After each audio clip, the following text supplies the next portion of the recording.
kick in on June 1st are so complicated, they need more time to understand and comply with them. Well, today the government has agreed to give them 12 months to review those regulations.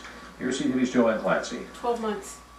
It has a 4-inch suspension lift that is 4 inches above how it came from the factory. John Mason doesn't like it when you call his raised and modified Jeep illegal or a detriment to safety.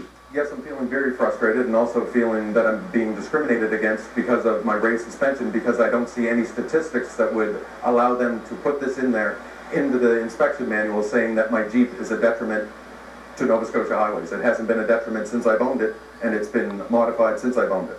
But now all of a sudden it is. This email response from the Minister of Service Nova Scotia, Richard Hurlbert, says driving a non-approved raised vehicle on our highways may pose a danger to the driver and other road users as well. Road safety remains one of the province's top priorities.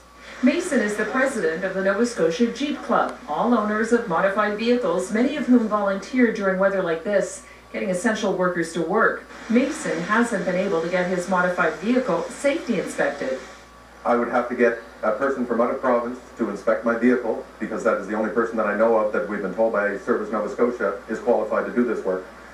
And if in fact he passes it, then I will be able to get a Nova Scotia safety inspection. Licensed mechanics, too, puzzled at the lack of certifying engineers in Nova Scotia. We need an engineer to be able to say that, yes, this vehicle is still currently safe to drive based on the suspension and the height of the body, the center of gravity. Nothing that we can do in a shop, per se, but an engineer certainly can determine that.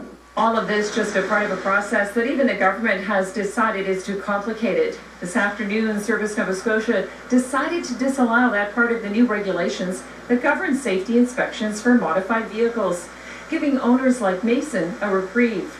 Perhaps, too, given that there's an election campaign underway, giving themselves a bit of a reprieve as well.